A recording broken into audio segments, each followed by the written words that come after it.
Depois de nos separarmos deles, embarcamos e navegamos diretamente para Cós. No dia seguinte, fomos para Rhodes e dali até Pátara. Encontrando um navio que ia fazer a travessia para a Fenícia, embarcamos nele e partimos. Depois de avistarmos Chipre e seguimos rumo sul, navegamos para a Síria. Desembarcamos em Tiro, onde o nosso navio deveria deixar sua carga. Encontrando os discípulos dali, ficamos com eles 7 dias. Eles, pelo Espírito, recomendavam a Paulo que não fosse a Jerusalém. Mas quando terminou o nosso tempo ali, partimos e continuamos nossa viagem. Todos os discípulos, com suas mulheres e filhos, nos acompanharam até fora da cidade, e ali na praia nos ajoelhamos e oramos. Depois de nos despedirmos, embarcamos e eles voltaram para casa. Demos prosseguimento à nossa viagem, partindo de Tiro, e aportamos em Ptolemaida, onde saudamos os irmãos e passamos um dia com eles.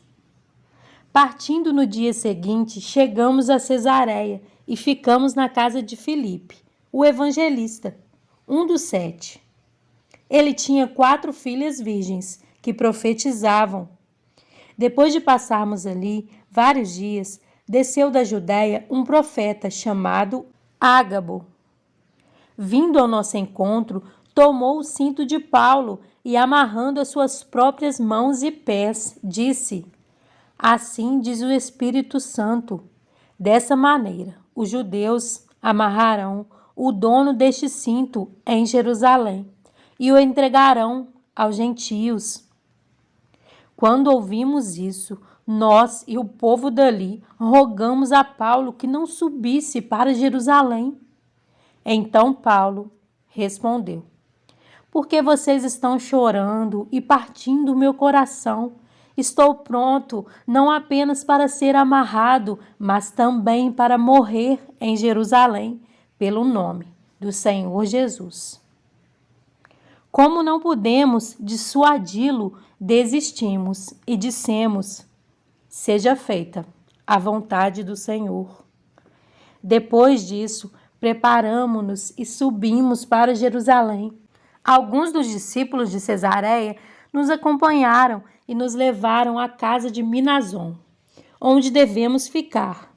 Ele era natural de Chipre e um dos primeiros discípulos. Quando chegamos em Jerusalém, os irmãos nos receberam com alegria. No dia seguinte, Paulo foi conosco encontrar-se com Tiago, e todos os presbíteros estavam presentes. Paulo o saudou e relatou minuciosamente o que Deus havia feito entre os gentios por meio do seu ministério. Ouvindo isso, eles louvaram a Deus e disseram a Paulo: Veja, irmão, quantos milhares de judeus creram, e todos eles são zelosos da lei. Eles foram informados de que você ensina todos os judeus que vivem entre os gentios a se afastarem de Moisés, dizendo-lhes que não circuncidem seus filhos, nem vivam de acordo com os nossos costumes. Que faremos? Certamente eles saberão que você chegou. Portanto, faça o que lhe dizemos. Estão conosco 4 homens que fizeram um voto. Participe com esses homens dos rituais de purificação e pague as despesas deles, para que rapem a cabeça. Então, todos saberão que não é verdade o que falam de você, mas que você continua vivendo em obediência à lei. Quanto aos gentios convertidos, já lhes escrevemos a nossa decisão de que eles devem abster-se de comida sacrificada aos ídolos, do sangue, da carne de animais estrangulados e da imoralidade sexual. No dia seguinte, Paulo tomou aqueles homens e purificou-se juntamente com eles. Depois foi ao templo para declarar o prazo do cumprimento dos dias da purificação e da oferta que seria feita individualmente em favor deles.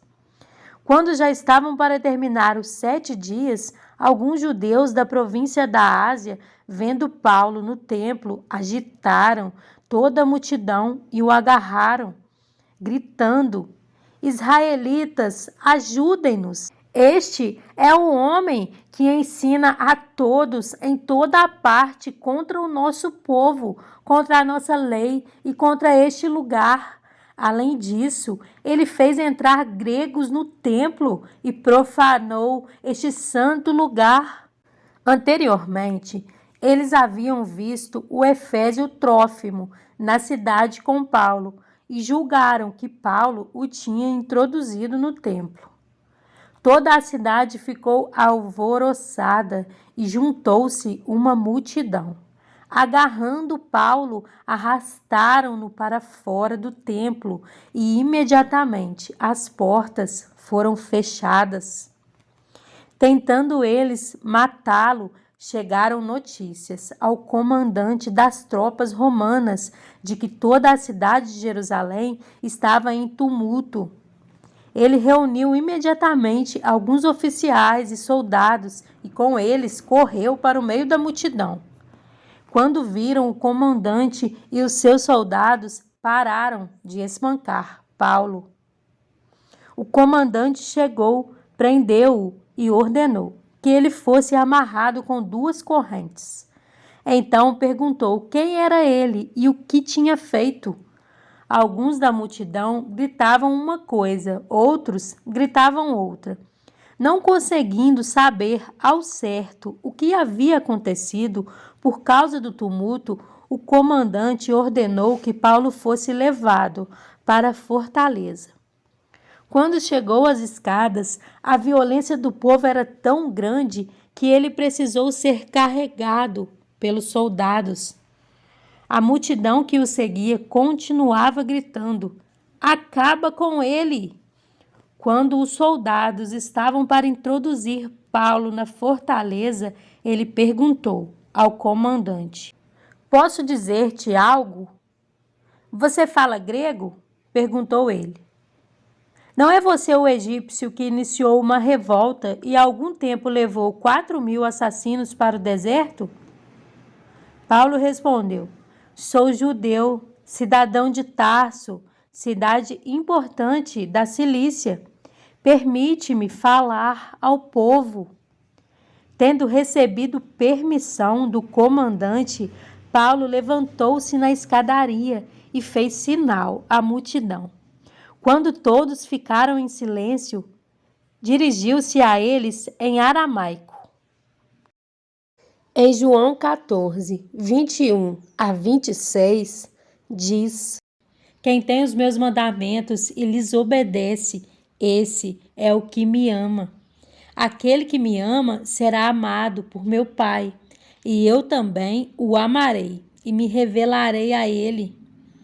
Disse então Judas, não Iscariotes: Senhor, mas por que te revelarás a nós e não ao mundo?